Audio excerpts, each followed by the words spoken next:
오늘 본문은 방금 말씀드린 것처럼 산상수훈의 마지막 교훈이라고 할 수 있습니다. 여러분, 가르치는 자의 입장에서 가장 큰 고민 혹은 가르친 후에 가장 고통스러운 것이 있다면 그 가르침이 헛수고가 되는 일일 것입니다. 그렇게 힘쓰고 애쓰고 가르쳐 놨는데 가르침을 받은 자들이 가르친 것과 전혀 상관없이 사는 거예요. 예수님도 비슷한 고민이 있으셨던 것 같습니다. 그래서 오늘 본문, 그러니까 이 산상수훈의 마지막 부분에서 순종에 대해서 말씀을 하시는데, 그것을 집 짓는 자의 비유를 드시면서 순종과 불순종이 얼마나 큰 차이가 있는지를 말씀해 주십니다. 순종하는 사람은 마치 자기 집을 반석 위에 세운 사람과 같아서 비가 내리고 창수가 나고 바람이 불어도 결코 그 집이 무너지지 않아요. 결코 순종하는 자의 인생은 삶의 위기나 고난이나 어려움 때문에 그 인생이 망하지 않습니다. 반면에 순종하지 않는 사람은 집을 모래 위에 지은 사람과 같아서 비가 내리고 창수가 나고 바람이 불면 심하게 무너지게 된다는 것입니다. 예수를 믿는다고 하면서 말씀에 순종이 없이 살아가는 사람은 삶의 위기를 만나고 고난을 만나고 삶의 어려운 고통이나 문제들을 만나면 그냥 그 인생이 송두리째 흔들리면서 무너지고 망하게 된다는 것이죠. 그러므로 예수님께서 순종하는 사람은 지혜로운 사람이고 순종하지 않는 불순종하는 사람은 어리석은 사람이라는 것입니다. 예수님은 하나님이십니다. 그리고 예수님이 하신 그 모든 말씀은 하나님의 계시의 말씀입니다. 그 말씀 안에 길이 있고 진리가 있고 생명이 있습니다. 그래서 예수님이 말씀하실 때는 그 말씀에 권위가 있었습니다. 그래서 본문에도 예수님의 가르침을 들은 자들이 깜짝 놀랐다고 기록을 하고 있습니다. 28절과 29절을 보면 예수께서 이 말씀을 마치심에 무리들이 그의 가르치심에 놀라니 이는 그 가르치시는 것이 권위 있는 자와 같고 그들의 서기관들과 같지 아니함일러라. 여러분, 예수님의 말씀은 사람들의 마음에 있는 어둠을 밝히는 능력이 있었고 사람들의 마음을 사로잡는 힘이 있었습니다. 그래서 그들은 말씀에서 권위를 느꼈습니다. 그래서 모든 사람들이 예수님의 말씀에서 나오는 그 예수님의 가르침에서 풍겨 나오는 권위에 깜짝 놀랐던 것이죠. 그런데 이렇게 놀라운 하나님의 말씀이지만 배우는 우리가 한 귀로 듣고 한 귀로 흘려버리면 무슨 유익이 있겠느냐는 것입니다. 예수님이 비유로 말씀하신 모래 위에 집을 지은 사람처럼 아무것도 남는 것이 없는 신앙생활을 하게 된다는 거예요. 예수를 믿지만 그 인생의 마지막에 갔을 때 순종이 없는 자의 삶은 남는 것이 없다는 것입니다. 그 인생에 어떤 유익도, 예수를 믿는다는 것이 그의 인생에 어떤 유익도 가져다 주지 못한다는 거예요. 그러면 우리가 이런 질문을 할 수 있어요. 말씀에 순종하지 않으면 구원도 받지 못한다는 말입니까? 이런 질문을 할 수 있거든요. 그런데 여러분, 제가 우리 성도님들과 말씀을 나누면서 자주 드리는 말씀이지만, 여러분, 우리가요 적어도 우리 자신의 믿음에서만큼은 냉철하게 진단하셔야 합니다. 우리가 병원에 갔을 때 어떤 병을 진단할 때 정말로 냉철하게 진단하셔야 됩니다. 정확한 검사를 통해서 어디에 어떤 병의 근원이 있는지를 정확하게 찾아내야 되는 거죠. 대충 덮어놓고 뭐 이럴 것이다 저럴 것이다 추측하면 안 되는 거예요. 정확하게 질병을 찾아내야 합니다. 우리의 육신의 생명을 결정짓는 이 질병의 진단도 최첨단 과학 장비들을 동원해서 우리가 병을 찾아내잖아요. 근데 우리의 믿음은 우리의 영원한 생명과 사망, 영원한 천국과 영원한 지옥을 결정하는 문제잖아요. 그래서 우리의 믿음에 대해서만큼은 정말로 냉정하리만큼 여러분 진단하셔야 한다는 거예요.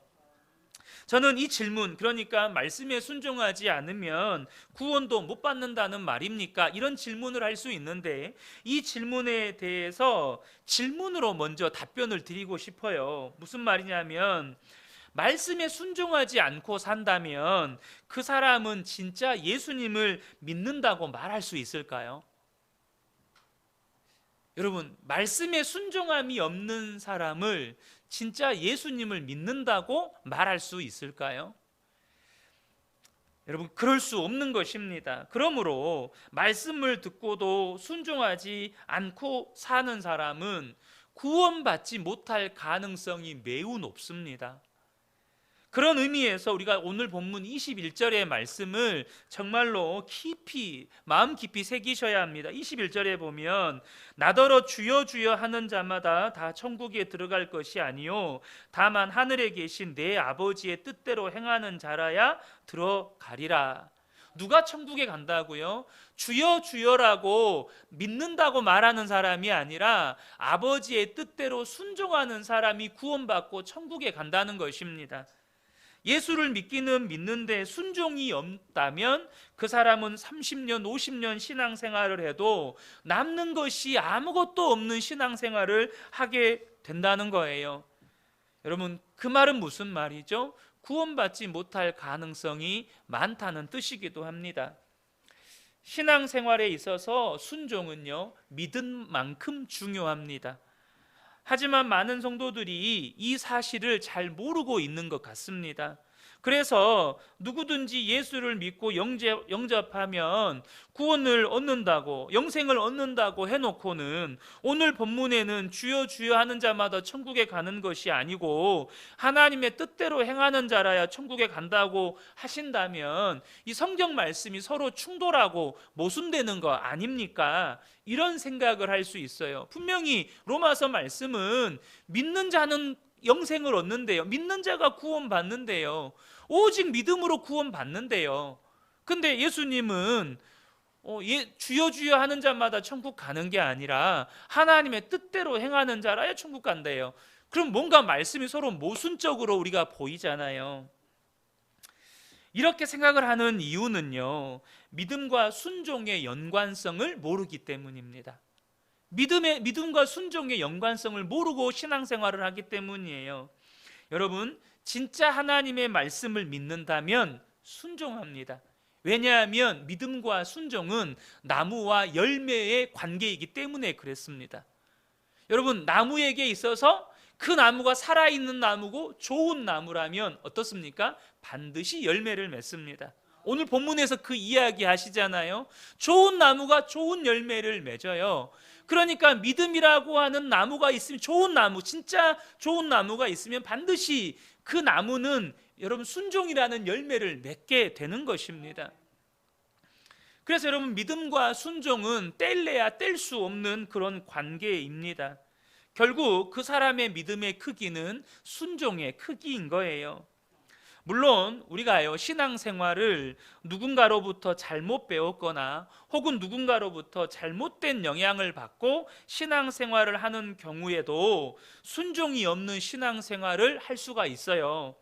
예수님께서 이 산상수훈을 5장부터 6장, 7장까지 길게 가르치시고 이 산상수훈의 마지막 교훈으로 이 순종을 강조하시면서 그 시작에 거짓 선지자들을 삼가라는 말씀을 하십니다. 15절을 보면 거짓 선지자들을 삼가하라. 양의 옷을 입고 너희에게 나아오나 속에는 노략질하는 일이라.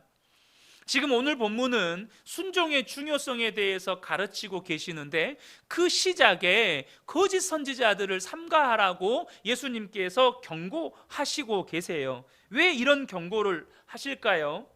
거짓 선지자는 구약시대나 신약시대 할 것 없이 활동했었습니다. 우리가 몇 달 전에 에레미야서 말씀을 새벽마다 나누었잖아요. 그 에레미야 시대 때에도 정말로 많은 거짓 선지자들이 활동했었습니다. 그 거짓 선지자들은 국가에서 임명한 이 성전에서 그 일을 맡은 자들이었습니다. 에레미야를 통해서 선포되는 하나님의 말씀은 당신들은 지금 심각한 죄를 짓고 있습니다. 당신들이 성전에서 우상 숭배하고 있습니다. 속히 회개하고 하나님께 돌아오십시오. 그렇지 않으면 하나님이 이 예루살렘을 멸망시킬 겁니다. 이렇게 경고하는데 거짓 선지자들은 뭐라고 했습니까? 여기는 하나님의 성전이다. 이 예루살렘 성전은 하나님의 성전이다. 하나님이 계신 곳이다. 그러므로 절대 멸망당할 일 없다. 이렇게 가르쳤습니다. 근데 구약시대나 신약시대 할 것 없이 이렇게 거짓 선지자들이 활동했다는 거예요. 양들이 풀을 뜯는 목장 주변에는 언제나 그 양들을 노리는 이리들이 배회를 했습니다. 이런 이리들이 사도 바울도 또 베드로도 그들을 이리라고 비유하면서 그런 이리들이 교회 안에도 교회 밖에도 있다고 말씀합니다. 그리고 이들은 진리에서 벗어난 가르침으로 성도들을 유인합니다. 심지어 베드로가 초대교회 성도들을 향해서 이런 경고의 말씀을 했습니다. 베드로 후서 2장 1절을 보면요, 그러나 백성 가운데 또한 거짓 선지자들이 일어났었나니 이와 같이 너희 중에도 거짓 선생들이 있으리라. 그들이 멸망하게 할 이단을 가만히 끌어들여 자기들을 사신 주를 부인하고 임박할 멸망을 스스로 취하는 자들이라. 그러니까 백성 중에 거짓 선지자들이 일어났던 때가 구약 시대에도 또 지금 베드로가 있던 때에도 있었다는 거예요. 근데 그것만이 문제가 아니고 너희 중에도, 여기서 너희는 누굴까요? 초대교회 성도들을 말하는 거예요. 너희 중에도 거짓 선생들이 있으리라. 그러니까 교회 안에서도 거짓 선생들이 일어날 거라는 거예요. 이런 거짓 선지자들을 향해서 오늘 본문에 예수님께서는 나쁜 나무와 같다고 말씀을 하시는 것입니다. 나쁜 나무는 나쁜 열매를 맺습니다. 여러분, 나무가 나쁘다는 말은요, 근본적으로 나무의 질이 좋지 않다는 말입니다. 다시 말하면 이 나쁜 나무로 비유되는 거짓 선지자들은 그 근본이 잘못된 사람들이라는 거예요. 그들은 거듭나지 않은 사람들이고 회개하지 않는 사람들이고 말은 요란하고 화려하지만 하나님을 사랑하지 않는 사람들입니다. 자기의 유익을 위해서 신앙생활을 자기 마음대로 하는 사람들이에요. 그러면서도 이들은 가끔 엄청난 사역을 하기도 합니다. 큰 교회의 지도자가 되기도 하고 능력을 받아서 귀신을 쫓아내기도 하고 병자를 고치기도 하고 많은 권능을 행하기도 합니다. 이런 사람들이 많이 일어날 거라고 주님이 말씀하셨습니다. 마태복음 7장 22절에 보면 그날에 많은 사람이 나더러 이르되 주여 주여 우리가 주의 이름으로 선지자 노릇하며 주의 이름으로 귀신을 쫓아내며 주의 이름으로 많은 권능을 행하지 아니하였나이까 하리니 라고 말씀하세요. 그러니까 우리 주님이 다시 오셔서 심판하시는 그날에 너무나도 많은 사람들이 주님의 이름으로 자기가 이런 놀라운 일들을 행하였었노라고 자기를 변론할 거라는 거예요. 여러분, 이 시대에 정말로 이러한 거짓 선지자들이 너무너무 많이 일어나고 있다는 사실을 아셔야 합니다. 특별히 예수님께서 말세가 되면 거짓 선지자들이 더욱 많이 일어나고 사람들을 미혹하게 될 거라고 경고를 하셨습니다. 마태복음 24장 5절에 많은 사람이 내 이름으로 와서 이르되 나는 그리스도라 하여 많은 사람을 미혹하리라. 너무나도 많은 사람들이 심지어 내가 그리스도라고 하면서 사람들을 미혹한다는 거예요. 여러분, 이제 신천지가 50만 명이 넘었다는 이야기를 합니다. 얼마나 많은 영혼들이 거짓 예수에 미혹되어서 넘어가는지 몰라요. 여러분, 그분들이 배움이 짧아서 넘어가는 게 절대 아닙니다. 여러분, 거기에 얼마나 많은 대학생들이 또 소위 말해서 대학 교수나 혹은 많이 공부했다고 말하는 엘리트들이 그렇게 미혹되는지 모릅니다. 여러분, 이처럼 나무가 나쁘면 열매도 나쁜 열매가 맺듯이 거짓 선지자들에게도 나쁜 열매가 맺어지게 되어 있는데요, 그 나쁜 열매가 뭐냐면 바로 불순종입니다.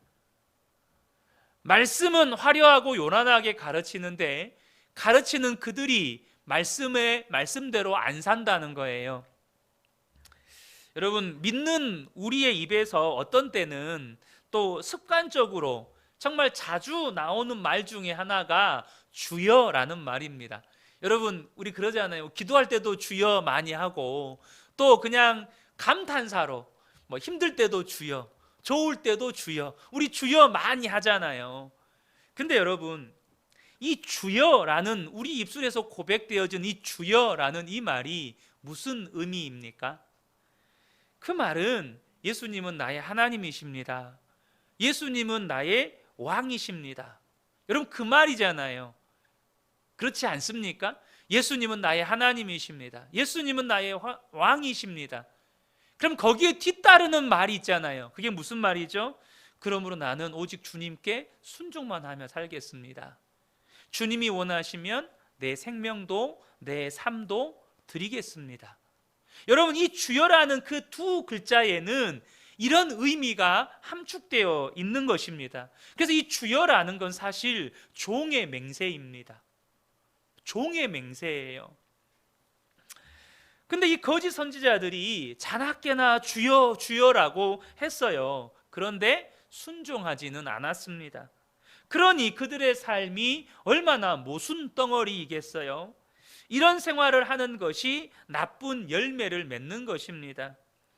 주후 100년 정도 될 때 교회가 이제 많이 성장하면서 교회 안에 거짓 선지자들이 많이 일어나서 교회를 어지럽혔습니다. 사도 베드로도 그 부분에 대해서 좀 전에 읽어드렸던 것처럼 거짓 선지자들이 일어날 것을 경고하잖아요. 실제로 교회 안에 이런 거짓 선지자들이 많이 일어났습니다. 그래서 교회 지도자들이 모여서 정말 그 신앙 지침서, 누가 도대체 거짓 선지자인지 아닌지를 구별하기 위해서 신앙 지침서를 하나 만들었는데 그것을 디다케라고 합니다. 주 100년경에 만들어진 신앙 지침서예요. 근데 그 지침서에는 거짓 선지자를 골라내는 몇 가지 기준이 있는데 그 중에 하나가 뭐냐면 말만 하고 실천하지 않는 사람은 거짓 선지자니라, 가르치기만 하고 행하지 않는 사람은 거짓 선지자니라, 이렇게 기록이 되어 있어요. 그리고 이 거짓 선지자들은 자기만 나쁜 열매를 맺는 삶을 사는 것이 아니고 다른 성도들을 유인한다는 거예요. 교회 안에 들어와서 말씀대로 순종하면서 살려고 하는 그 성도들을 유인한다는 것입니다.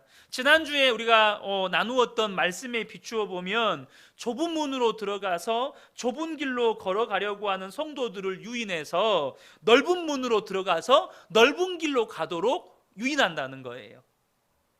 그래서 하나님의 말씀대로 순종하는 삶이 아니라 적당히 타협하고 자기가 원하는 삶, 자기가 꿈꾸는 삶을 하나님이 기뻐하시는 삶이라고 포장해가지고 그렇게 살아가도록 유인한다는 거예요. 제가 종종 드리는 말씀이 하나 있죠.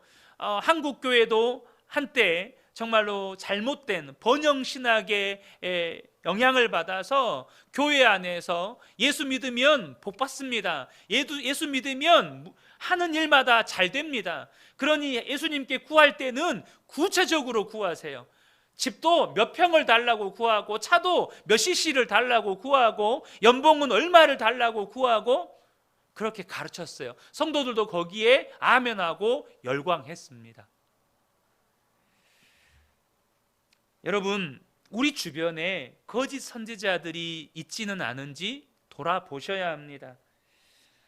우리가 그런 거짓 선지자들의 영향을 전혀 받지 않는 안전지대에서 신앙생활을 하고 있다고 생각하십니까? 사실 그렇지 않습니다. 요즘에 있는 이 SNS나 유튜브가 우리가 정말로 좋은 말씀, 복음의 메시지를 좀 더 쉽게 접할 수 있는 루트가 되기도 하지만 무분별한, 정말로 성경적으로 올바르지 못한 메시지도 이렇게 접할 수 있는 위험성도 너무나도 열려 있다는 것이죠. 예수님은 분명히 나더러 주여 주여 하는 자마다 천국에 가지 못하고 아버지의 뜻대로 행하는 자라야 천국에 들어가리라 라고 말씀하셨습니다. 또 예수님께서 승천하시기 전에 내가 너희에게 분부한 모든 것을 가르쳐 지키게 하라 라고 말씀하셨어요. 그러니까 이러한 주님의 가르침을 가벼이 여기고 이 가르침에 물을 타서 희석을 시키는 사람들이 우리 주변에 의외로 많다는 겁니다. 심지어 그러면서 자기는 예수를 잘 믿는 사람인 것처럼 위선과 가식을 떨기도 해요. 여러분, 그러면 도대체 어떤 삶을 향해서 이 물을 탄다고 하는 것일까요? 예를 들면 우리가 산상수훈 나눌 때 처음에 팔복을 나누었잖아요. 그 팔복 중에 온유한 자는 복이 있나니 그들이 땅을 기업으로 받을 것이미요 라고 말씀하셨습니다. 온유한 자가 복이 있대요. 그런데 이 말씀을 들을 때, 이 말씀을 대할 때 이 악한 세상에서 사람이 어떻게 온유하게만 살 수 있나? 그러면 바보 소리 듣고 손해만 본다. 세상에서는 말씀대로만 못 산다. 당장 자동차 접촉사고만 나더라도 큰 소리부터 치고 봐야 손해를 안 본다. 여러분, 그러는 거예요.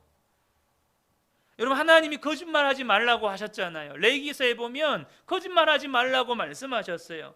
그런데 그러는 거예요. 어떻게 이 세상에서 누가 정직하게 장사하냐? 정직하게 장사하면 손해만 본다. 정직하면 그 사람 바보다. 이렇게 말을 하는 거예요.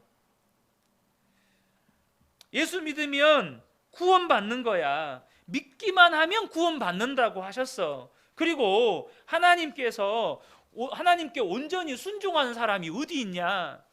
뭘 자꾸 순종하라고 그러냐? 그렇게 행함을 강조하는 건 율법이다. 그냥 믿기만 하면 돼. 여러분, 이러한 것이 주님의 가르침에 물을 타는 거예요. 주님의 가르침을 희석시키는 겁니다. 여러분, 혹시 그런 식으로 가르치는 지도자의 가르침을 받지는 않으셨습니까? 혹시 그런 생각을 가지고 있지는 않으신가요? 여러분, 우리가 이것을 조심해야 한다는 것입니다. 여러분, 하나님의 말씀은 1.1획도 더하거나 뺄 수 없습니다. 주님이 분명히 말씀하셨습니다. 1.1획도 우리의 생각을 더하거나 우리의 경험을 더하거나 뺄 수 없다는 거예요. 말씀에 순종함이 없는데 매일 막 몇 시간씩 기도를 해요. 그래서 나는 이것도 봤다, 저것도 봤다, 내가 들었다, 내가 경험했다. 여러분, 이런 분들은 거짓 선지자가 될 가능성이 매우 높은 사람입니다. 말씀에 순종은 없는데 기도는 하루에 막 3시간, 4시간, 7시간, 8시간 막 기도를 해요. 본 게 많아요. 들은 것도 많고. 자기가 보고 들었기 때문에 자기 말이 옳아요. 여러분, 그러한 거짓 선지자들로 인해서 오늘날 기독교가 값싼 종교로 전락하게 된 것입니다. 중요한 것은 우리도 모르게 오염되어서 그런 사람들을 닮아갈 위험성이 있다는 거예요. 그러므로 주님의 말씀에 자기의 생각을 섞고 자기의 경험을 섞고 자신의 어떤 삶의 어떤 것들을 섞어서 말 그대로 주님의 말씀을 희석시켜서 이 기독교 진리를 값싼 복음으로 전락시키는 사람들을 조심해야 합니다. 그래야만이 우리가 믿는 대로 순종하는 주님의 제자가 될 수 있다는 거예요. 우리는요, 앞서 말씀드린 것처럼 믿음과 순종의 연관성, 믿음과 순종의 관계를 정말로 깊이 이해할 필요가 있습니다. 믿음과 순종은 오늘 본문에 나무와 열매와 같다고 주님이 말씀하셨습니다. 그래서 좋은 나무는 좋은 열매를 맺습니다. 이것은 자연의 원리예요. 그런데 참 믿음은 반드시 순종의 열매를 맺습니다. 이것은 영적인 불변의 법칙입니다.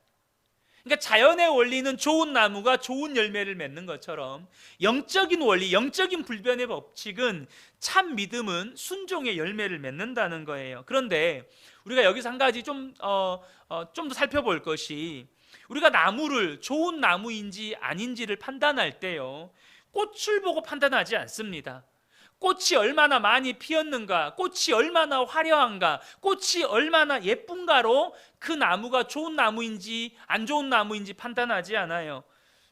그럼 뭘로 판단합니까? 가을에 맺은 그 열매를 보고, 그 열매를 따 먹어보고, 그 열매가 얼마나 맛있게 풍성하게 맺었는지를 보고 좋은 나무인지를 판단하는 것입니다. 여러분, 믿음이라고 하는 건 영적인 것이고 내면적인 것입니다. 그래서 겉으로 봐서는, 다시 말하면 이 꽃의 화려함처럼 그 사람의 외적인 스펙만 가지고 그 사람의 믿음이 좋은 믿음인지 안 좋은 믿음인지 분별하기가 어렵습니다. 그럼 뭘로 판단하는 거예요? 가을에 맺는 열매를 통해서 좋은 나무인지를 판단하는 것처럼 그 사람의 믿음을 보려면 그 사람이 얼마나 말씀에 순종하며 사는지를 봐야 한다는 거예요. 그것이 그 사람의 믿음이 진짜 좋은 믿음인지 안 좋은 믿음인지를 판단하는 근거가 된다는 것입니다. 로마서 16장 26절에 보면 복음을 전하는 목적이 기록이 되어 있습니다. 이제는 나타내신 바 되었으며 영원하신 하나님의 명을 따라 선지자들의 글로 말미암아 모든 민족이 믿어 순종하게 하시려고 알게 하신 바 그의 신비의 계시를 따라 된 것이니 라고 말씀합니다. 그러니까 모든 민족을 믿게만 하기 위해서 복음을 전한 게 아니고 믿어서 순종하게 하시려고 복음을 전하게 하셨다는 것입니다. 믿어 순종하게 하려고. 여러분, 복음을 전하는 것은 믿는 데만 목적이 있지 않습니다. 바로 믿고 순종하게 하는데 목적이 있다는 거예요. 그러므로 이 믿음과 순종이라고 하는 것은 뗄래야 뗄 수가 없다는 것입니다.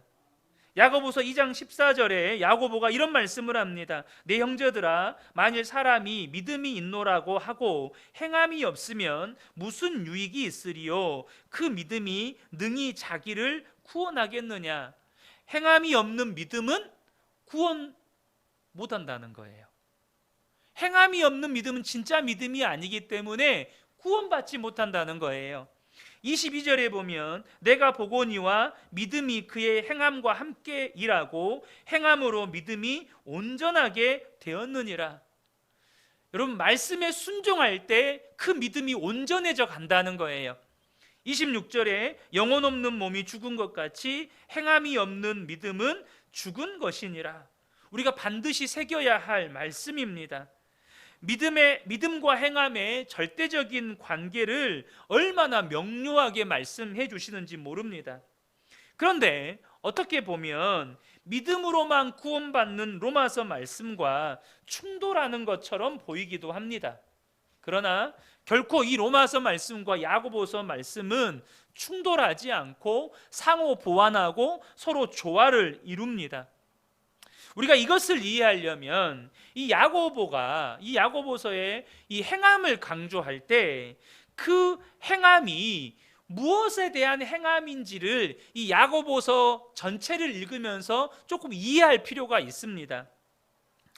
우리는요, 행함이 없는 믿음은 죽은 믿음이다. 그래서 그 행함은 막 예수 믿으면 정말로 목숨 걸고 주님을 위해 살아라, 목숨 걸고 세계 선교 나가라, 뭐 이런 메시지로 생각할 수 있어요.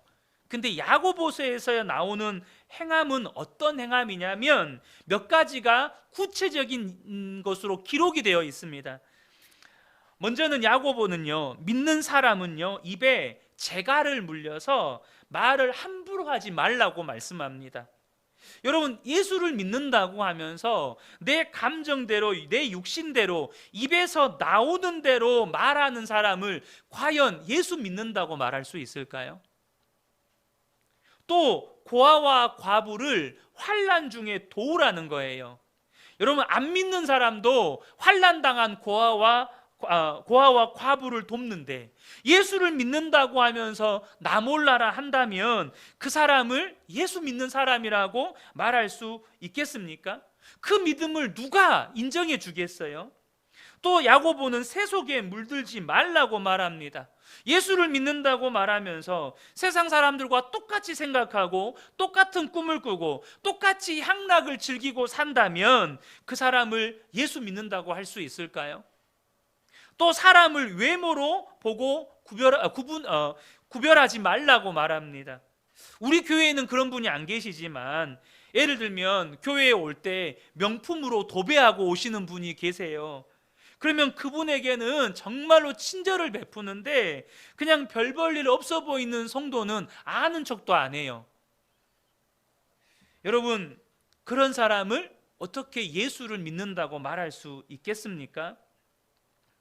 입으로 주여 주여 하면서 사람을 그런 식으로 차별하는 사람은 예수를 믿는다고 말할 수 없는 것입니다.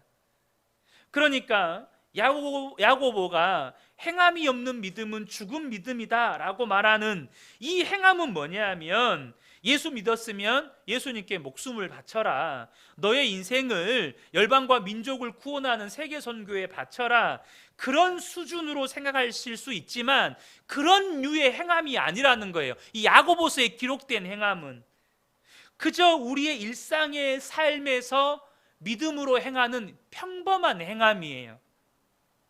그런 정도도 실천하지 못하면서 믿음이라고 말하지 말라는 것입니다. 그러므로 순종이 따르지 않는 믿음은 믿음이 아니라는 거예요. 여러분, 우리의 생활의 이면에는 믿음과 순종 사이를 이간시키는 복병이 있습니다. 그게 뭐냐면요, 대한민국 사람들은 이게 대한민국 공교육의 어떻게 보면 단점이라고 할 수 있습니다. 요즘은 좀 바뀐 것 같아요. 근데 저희 때나 우리 성도님들 때는 대부분 사지선다형 내지는 단답형의 문제들이 많았잖아요. 그러니까 답만 알면 되는 거예요. 그러니까 우리는요, 정답을 찾는 교육에 매우 익숙해 있습니다. 그러니까 정답만 알면 제대로 배운 거예요. 그런데 이런 문화가 교회 안에도 그대로 스며들어 있다는 것입니다. 말씀이 나의 삶에 얼마나 제대로 적용되었는지에 대해서는 별로 관심을 갖지 않고, 내가 그것을 알고 있는가, 내가 그 하나님의 말씀을 알고 있는가, 알고 있으면 잘 믿는 거예요. 여러분, 이것은 잘못된 신앙의 문화입니다. 우리가 말씀을 듣고 배우면서 내가 얻은 진리의 말씀은 반드시 삶으로 연결되어야 합니다. 그런데 말씀을 들을 때는 그 말씀이 정답이에요. 그래서 아멘으로 받아들이지만, 이제 세상으로 나가서 가정생활, 사회생활 할 때는 마치 그 말씀이 정답이 아닌 것처럼 말씀과는 전혀 다르게 행동하는 사람, 그것은 전형적으로 순종이 따르지 않는 사람의 모습입니다. 그리고 이러한 우리의 이중적인 모습이 우리의 신앙과 삶을 무너뜨리는 복병이라는 거예요. 교회에서는 아멘인데 삶의 현장에서는 아멘이 아닌 거예요. 교회에선 맞는데, 말씀을 들을 때, 설교를 들을 때는 맞는데, 삶의 현장 가면 그건 정답이 아닌 거예요. 데니스 레인 목사님이라는 분이 계시는데, 이분이 10년 동안 한국 교회가 세계 교회의 유래를 찾아볼 수 없는 부흥의 역사를 가지고 있잖아요. 또 전 세계에 정말로 많은 선교사들을 파송했고, 그래서 한국 교회에 10년을 오가면서 한국 교회를 이렇게 계속해서 관찰하고 한국 교회와 이렇게 관계를 맺었는데, 한국 교회에 대해서 따끔한 회초리와 같은 비판을 했습니다. 그게 뭐냐면, 한국 교회는 장점이 두 가지가 있다. 뜨거운 기도와 헌신, 내가 그것은 인정한다. 그러나 말씀을 실제 생활에 적용하는 것은 너무나 비어 있다. 이렇게 말씀하셨어요. 그러니까 기도와 헌신은 내가 인정하지만 말씀을 삶에 적용하는 것은 너무나도 비어 있다는 거예요. 너무나도 말씀과 삶이 따로라는 겁니다. 이것을 바꾸어서 표현하면 한국 교회는 순종이 빠져 있는 기도와 헌신에 열을 올린다는 거예요. 순종은 하지 않는데 기도하고 헌신에만 그렇게 열을 올린다는 거예요. 여러분, 한번 우리가 냉철하게 생각을 해보자고요. 순종하지 않는 사람의 기도를 하나님이 받으실까요? 순종하지 않는 사람의 헌신을 하나님이 기뻐하실까요? 이사야 1장의 말씀을 보면 하나님은 순종이 없는 제사, 순종이 없는 기도 받지 않으신다고 말씀하셨습니다. 오히려 가증히 여기시고 듣지 않겠다고 말씀하셨습니다. 그러므로 여러분, 믿음에 있어서 순종은 생명입니다. 생명과도 같은 거예요. 여러분, 순종이 없는 기도, 순종이 없는 헌신, 순종이 없는 예배, 그것은 하나님이 다 가증히 여기신다고 말씀을 하십니다. 우리가 무언가를 믿는다면 그 믿음이 사실인 것처럼 행동해야 합니다. 그래야 그 믿음이 살아있는 믿음이죠. 믿는다 하면서도 실제 행동에서 그 믿음의 증거가 보이지 않는다면 그것은 믿음이 아닌 것입니다. 천국 가는 믿음은 여러분 그런 믿음이 아닙니다. 위대한 신학자로, 위대한 목사로 손꼽히는 본 회퍼 목사님이 이런 말씀을 하셨습니다. 한번 저를 따라서 고백해 보시겠습니까? 믿는 자는 순종하며 순종하는 자만이 믿는다. 여러분, 이게 본 회퍼 목사님의 메시지였습니다. 믿는 자는 순종하며 순종하는 자만이 믿는다. 예수님께서 이와 같이 산상수훈을 주시면서 순종을 강조하신 이유는 우리가 정말로 예수님 닮기를 원하시는데 예수님을 닮는 것은 믿음으로만은 불가능하기 때문이에요. 여러분, 예수님을 닮는다는 건 믿음과 순종의 과정을 통해서 예수님을 닮아가게 되는 것입니다. 예수님을 믿는 그 순간에 예수님을 닮은 게 아니에요. 예수님을 믿고 말씀에 순종해가고 때로는 실패해서 하나님 앞에 좌절도 겪고 낙심도 하고 눈물의 회개도 하고 그래서 다시 하나님 주신 은혜로 일어나서 또 순종해가고 그런 믿음과 순종의 과정 속에서 우리가 예수님을 닮아가게 되는 것입니다. 여인을 보고 음욕을 품지 말라고 하신 주님의 말씀에 순종하지 않고 자기 마음대로 욕정을 따라 움직이는 사람이 아무리 믿습니다 해도 그 사람은 예수님 닮을 수 없습니다.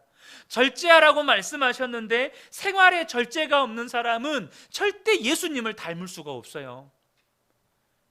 여러분, 믿음과 순종이 함께 가야 우리가 예수님을 닮아가는 것입니다.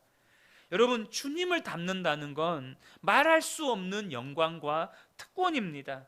세상 사람들이 볼 때는 미련해 보일 수 있지만 우리가 믿음의 순종을 통해서 주님을 닮아가는 이 삶이야말로 우리의 인생의 마지막에 영생을 얻는 길이고 영원토록 하늘의 별처럼 빛나는 축복의 길이라는 사실을 저와 여러분이 아셔야 합니다. 왜 많은 성도들이 신앙생활을 하고 또 믿는다고 하면서 영적으로 침체되고 피폐하게 됩니까? 어떤 분은 기도를 안 해서 그래요. 물론 맞는 말이기도 합니다. 그러나 그게 근본적인 이유가 아닙니다. 근본적인 이유는 순종이 없기 때문입니다. 순종이 없기 때문이에요. 우리가 순종하지 않으면 하나님과의 관계에서 단절이 오기도 하지만 순종 없는 우리 자신 스스로를 우리가 비참하게 만들 때가 정말 많습니다. 어떤 분들은 순종하지 않으면 신앙생활을 더 편하게 할 거라고 생각합니다. 그 길은 너무나도 험하고 너무나도 손해보는 길이고, 다시 말해서 모래 위에 집을 짓다가 비가 내리고 바람이 나고 창수가 날 때 몽땅 잃어버리는 것 같은 그런 신앙생활처럼 오히려 보여요. 그러나 여러분, 순종하는 사람에게만은 부어주시는 특별한 은혜가 있습니다. 순종하지 않으면 결코 겪을 수 없는, 결코 경험할 수 없는 특별한 은혜가 있습니다. 여러분, 예수님께서 십자가에서 죽기까지 순종하셨기 때문에 하나님께서 하나님 보좌 위에까지 올리셨습니다. 모든 영광을 얻게 하셨습니다. 순종하는 자만이 얻게 되는 영광이 있어요. 순종하는 자만이 누리게 되는 기쁨이 있습니다. 순종하는 자만이 누리는 평강이 있어요. 그래서 여러분, 예수님의 말씀에 순종하는 것은 정말 좁은 길처럼 힘들어 보이고, 또 주님의 말씀에 순종할 때 어쩌면 손해보는 것 같고 실패하는 것 같지만, 반드시 우리의 삶에는 순종하는 자에게만 부어주시는 특별한 은혜를 누리게 된다는 것입니다. 그러므로 여러분, 신앙생활의 행복과 불행을 가르는 갈림길은 여러분 순종과 불순종입니다. 내가 순종의 길을 걸어가느냐 불순종의 길을 걸어가느냐, 그것으로 갈려진다는 것입니다. 여러분, 순종은 믿음만큼 중요합니다. 순종은 믿음과 결코 나눌 수가 없습니다. 순종은 믿음의 생명입니다. 이것이 주님이 주시는 산상수훈의 마지막 교훈이고 예수님의 엄숙한 말씀입니다. 저는 우리 그은혜교회 모든 성도님들이 정말로 행복한 신앙생활 하시기를 축복합니다. 예수 믿는 것이 즐겁고 예수 믿는 것이 너무나도 행복하고, 내가 행복하다고 누구에게 말하지 않아도 그냥 주변 사람들이 나를 보면 당신은 정말 행복해 보여요. 당신은 정말로 예수 믿으니 당신의 삶은 우리의 삶과는 뭔가 달라 보여요. 분명히 어려움도 있고 고난도 있고 문제도 있는데 그것을 대처해가는 삶의 모습이 너무나도 다른 거예요. 이것이 순종하는 자가 누리는 특별한 은혜입니다. 이 밤에 함께 예배하는 우리 모든 성도님들이 하나님의 말씀에 순종해 갈 때 정말로 이 땅에서 예수 믿는 특별한 은혜들을 누려가는 복된 성도님 되시기를 예수님의 이름으로 축복합니다. 아멘.